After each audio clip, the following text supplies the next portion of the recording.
1, 2, 3, 4, 5, 6, 20, 21, 22 22 քայլ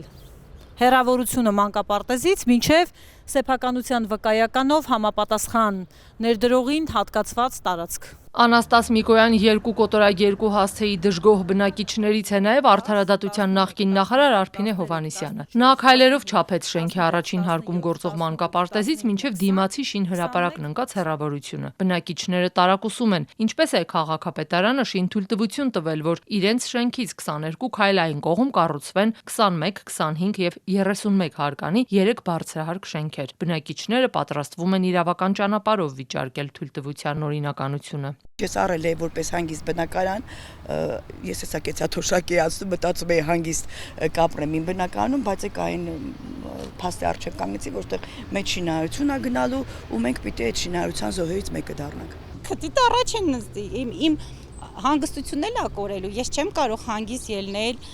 ներսը դուրս անել իմ պատշգամբ, քանի որ արդեն 2 հատ կառուցվել է, ես տեսա ընթացքը ինչպես էր, ոչ միայն փոշի էր հավաքվում իմ տանը, ավազ էր հավաքվում տանս, մենք պատուհանները չէինք կարող բացեինք։ Հովհաննիսյանն ասում է Capital Build ընկերության գովազդից է տեղեկացել, որ Դավթաշենի կամրջի հարևանությամբ Անաստաս Միկոյան 2 կոտորակ 2 հասցեի իրենց շենքին հարող տարածքում 3 բարձրահարկերից բաղկացած բնակելի համալիրն այդ ընկերությունն է կառուցում։ Ընկերությունից ազատությանը խոստացան զանգահարել ու պատասխանել մեր հարցերին, մինչև աշխատանքային օրվա ավարտը, սակայն արձագանք չեղավ։ Շինթույլտվությունը տվել է գործող քաղաքապետը, սակայն ամբողջ ելակետային տվյալները, փաստաթղթային բազաները, ԱՊԶ-ն այսպես կոչված եւ այլն հիմք հանդիսացող հիմնական փաստաթղթերը եղել են նախկին քաղաքապետի ժամանակ։ Պետությունը միշտ ակամայից հայտնվում է կառուցապատողի կողքին, որտեղ պետությունը չի ուզում խնդիրներ, պետությունը չի ուզում սնանկացած գործարարներ, չի ուզում փողոցում մնացած բնակիչներ, եթե արդեն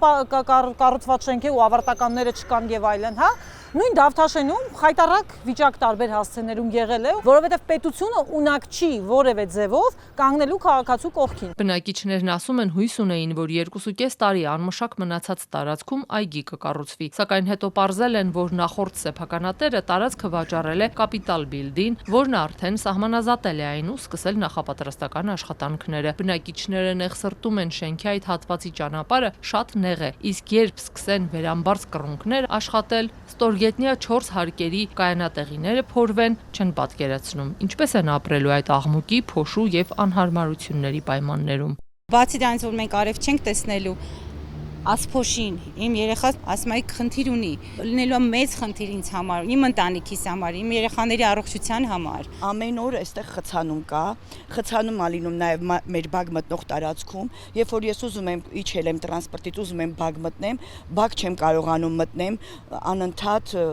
զիգզագաձև շարժվում եմ։ Խցանումների մասին էլ չեմ ուզում խոսել, չեք կարող երեխեքին թողնեք գնան, ասենք խանութ, որտեղ այստեղ անընդհատ պիտի մեծ տրանսպորտ շարժվի ու արդեն դա վտանգավոր իրավիճակ է։ Բնակիչները մտահոգություն ունեն նաև սեյսմիկ անվտանգության հետ կապված, ասում են ոչ ոք իրենց չի երաշխավորել, որ ստորգետնյա փորման աշխատանքները չի ազդի իրենց շենքի հիմքերի ամրության վրա։ Պատմում են 12 հարկանի շենքը 3 բարձրահարկերի միջև է հայտնվելու, հիշեցնում են Հայաստանը գտնվում է սեյսմիկ ակտիվ գոտում, չեն մոռանում մի քանի տարի առաջ Երևանում գրանցված ուժեղ ցնցումները, ընդգծում են, իսկ իրենց ու այդ նոր կառուցվող շենքերը միմյանց մոտ են լինելու։ Հետո այդ շենքերը, որոնք պիտի կառուցվեն, իրենց էվակուացիայի խնդիրը 1000 հատ խնդիր կարող եմ նշել, որտեղ մի մասը մենք ենք շահագրգիռ, մյուս մասը են պոտենցիալ գնորդները, որոնք այստեղ պետք է ուզենան գնել։ Չեմ խոսում աղմուկի, փոշու ու մնացած բաների մասին,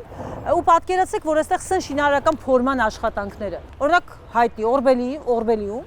որտեղ կողքի շենքի հիմքերը վնասվում են,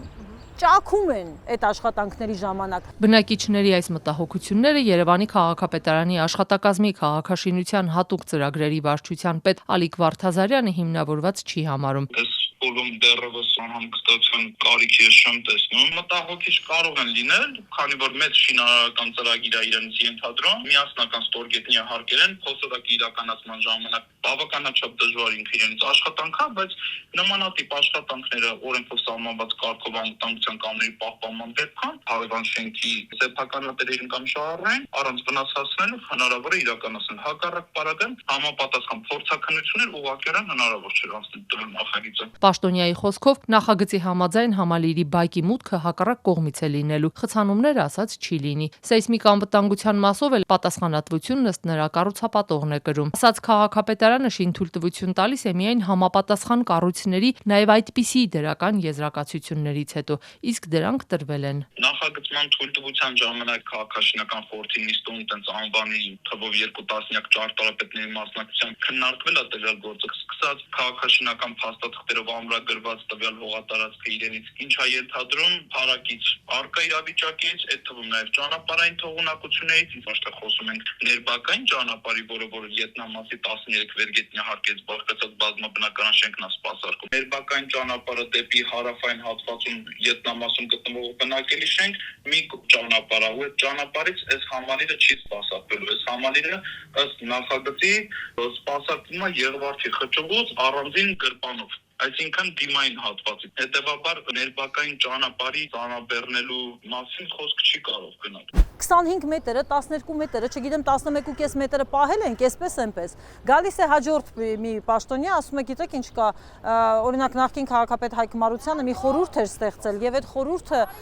լսում էր նրանց, որոշում էր կայացնում։ Ես վիճարկում եմ ի սկզբանե նման խորհուրդների որոշում կայացնելու լեգիտիմության ու ողջամտության չափանիշները, որովհետև եթե դուք տեսնում եք, որ բնակիչների իրավունքները հավաքական կոլեկտիվ անընդհատ խաթարում եք, կարող եմ հասկանալ, այդ քաղաքաշինական նորմերը այդպես բանը, չգիտեմ, Համուրաբիի օրենքներն են, թե ինչ որ տենց 12 տախտակների վրա գրված օրենքներն են, որ կպնել չի կարելի, բայց այդ տրամաբանությունը, ողջամտությունը եւ հոգացությունը քաղաքի ու բնակչի մասին որտեղ է, փոխեիք, այսքան տարի մարդիկ բարձրաձայնում են 9-րդ տարին գործող իշխանության եւ բնականաբար դրանից առաջ էլ նախորդ իշխանությունների ժամանակ։ Ինչն է բռնում մարդկանց ձեռքը փոխելու քաղաքաշինական կանոնները։ Համալիրի շինթույլտվությունը տրվել է 2023-ի դեկտեմբերին 6 տարի ժամկետով։ Բնակիչները թերահավատ են, որ մինչև 2029 թվականը շինարարությունը կավարտվի, որովհետև ասում են տարածքում նոր են սկսում շինաշխատանքները։ Իսկ սա ըստ նրանց նշանակում է, որ իրենց բակային հանգիստ միջավայրը կվերածվի մշտական անհարմարությունների գոտու։ Ես մտածում եմ, որ կարող էր գեղեցիկ մի հատ հանգստի գոտի սարքվել, որ մարդիկ հանգստանային։ Եվա Քոչյանի խոսքով ինքը եւ մի քանի հարևաններ արդեն մտածում են իրենց բնակարանը վաճառելու մասին, սակայն համոզված են կից կառուցապատումը բացասաբար կազդի նաեւ իրենց տների արժեքի վրա։ Ինձ թվում է, ես ուղղակի շատ մեծ կորուստ եմ ունենալու։ Շատ մարդկանց եմ լսել մեր շենքերից, որ արդեն պատրաստ են վաճառել ու դուրս գալ, քանի որ իրանց համար սա անթույլատրելի էր։ Իրավաբան Արփինե Հովհաննիսյանը, որ վերջին տարիներին ակտիվ անդրադառնում է մայրաքաղաքի կառուցապատման խնդիրներին ու իրավական աջակցություն տրամադրում տուժած բնակիչներին, հիմա իրենց շենքի մասով է պատրաստվում իրավական գործընթաց սկսել։ Առաջին քայլը, որ կատարել ենք, հարցմամբ արդեն անմիջապես էմպայից հետո երբ որ իմացանք, դիմել ենք քաղաքապետարան հիմքերը ուզելու։ Իսկ այդ հիմքերը բավականին շատ բաներ ցույց կտան։ Վերջին տասնամյակում Երևանում զգալիորեն աճել է կառուցապատման տեմպը։ Քաղաքապետարանի տվյալների համաձայն 2014-ին շինթույլտվությունների թիվը կազմել է 1430, իսկ 2023-ին հասել 4448-ի, ավելի քան եռապատկվելով։ Թե սրանցից քանիսն է բազմաբնակարան շենք, քաղաքապետարանի կայքում հստակ նշված չէ։ Երևանի քաղաքապետարանն այս տարի թվով 40 շինթույլտվություն է տվել բնակելի 65 բարձրահարկերի համար։